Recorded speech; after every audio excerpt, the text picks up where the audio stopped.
Salut à tous, bienvenue dans votre rendez-vous quotidien qui concerne le calendrier de l'Avent spécial série. Aujourd'hui nous allons découvrir la série qui se cache derrière la case numéro 6, c'est parti. La case numéro 6 c'était la case folie et l'indice que je vous avais proposé c'était un hiver à tester un nouveau traitement. Alors je ne pense pas que vous soyez passé totalement à côté de cette série. Il y a eu pas mal de pubs je trouve qui a été faites, que ce soit des affiches publicitaires, que ce soit les annonces vidéo, etc. Donc peut-être que vous avez trouvé de quelle série nous allons parler aujourd'hui. En tout cas je ne vais pas faire durer le suspense plus longtemps. La série qui était concernée par rapport à la case folie c'était la série Maniac. Maniac c'est une série américaine créée par Patrick Somerville. C'est une série plutôt dramatique et comédie noire. Elle est l'adaptation d'une série norvégienne et elle est disponible sur Netflix depuis le 21 septembre. Elle fait donc partie des séries de la rentrée que j'ai matées. La saison comporte 10 épisodes et le format varie selon les épisodes. On a des fois des épisodes un peu plus courts qui durent 26 minutes, d'autres un peu plus longs qui durent 40, une quarantaine de minutes. La série tourne autour de deux individus, l'une étant dépressive et l'autre sujet à des troubles paranoïaques, voire des schizophrénies. Donc ce sont deux individus qui ne se connaissent pas et qui décident de participer à un essai clinique qui est censé les guérir. Le process est géré par des sortes de docteurs et par un super ordinateur ultra évolué. Clairement j'ai commencé la série parce que j'ai vu qu'il y avait Emma Stone au casting. J'ai absolument rien à dire concernant sa prestation, elle joue super bien son rôle.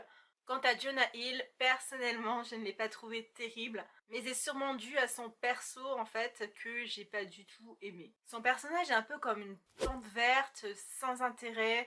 La série se déroule dans une sorte de futur proche. J'ai trouvé les épisodes super longs et pourtant ils dépassent pas les 50 minutes mais j'avais l'impression que ça durait une éternité. Les derniers épisodes sont beaucoup plus faciles à visionner que les premiers où vraiment ça part dans un truc, on comprend pas grand chose. Comme beaucoup de personnes, certains épisodes m'ont fait penser à la série Légion que j'adore, mais j'avais pas le même effet. J'avais l'impression qu'ils essayaient de se la jouer authentique alors que derrière c'était creux. Par rapport à ce que j'ai aimé dans la série, on va dire que voilà, j'ai beaucoup apprécié le personnage d'Emma Stone et j'ai continué, j'ai tenu jusqu'à la fin de la saison juste pour elle. Son histoire était assez intéressante et j'avais vraiment envie d'en apprendre plus sur ce perso. J'ai beaucoup aimé aussi la réalisation rétro-futuriste, je trouve la photographie superbe.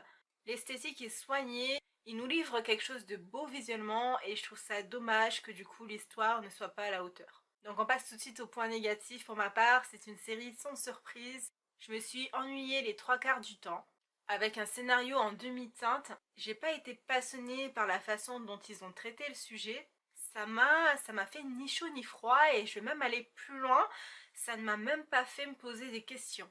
Alors que tout tient là-dessus, c'est censé soulever des questions, car ils abordent des sujets assez forts et sensibles comme celui du deuil et comment réussir à faire face à ça. J'y ai trouvé aucune réponse et je trouve que c'est quand même traité assez superficiellement. J'ai absolument rien compris à la fin, alors j'imagine qu'on doit se faire notre propre analyse de tout ça. Il y a plusieurs interprétations possibles, mais j'ai même pas envie de faire l'effort de, tellement j'ai trouvé les trois quarts des scènes inintéressantes. Autre point négatif, et là c'est plus une suggestion à Netflix, s'il vous plaît, mettez-nous l'option accélérée quoi. C'est dans ces moments-là, quand je regarde ce genre de série, que j'ai envie de foutre un coup de boost à tout ça et donner un peu plus de rythme aux épisodes. Mettre juste un petit coup d'accélérateur en vitesse 1x10 et là ça aurait donné beaucoup plus de pêche et de rythme aux épisodes que j'ai trouvé d'un ennui et très long.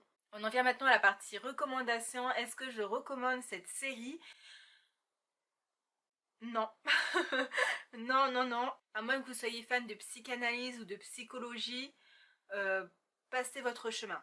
Pour le coup, je trouve que d'autres séries manquent d'ambition, mais là c'est trop. Là c'est limite trop. Ça perd le téléspectateur, ça part dans des délires qui n'ont rien à voir. Après ça peut plaire aussi à certaines personnes, donc essayez le pilote pour voir. Mais sinon non, je recommanderais même pas ça à mon entourage, donc je vous la recommande pas à vous non plus.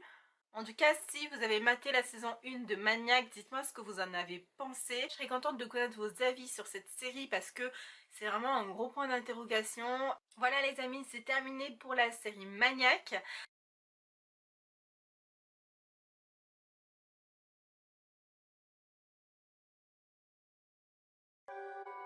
Perfect.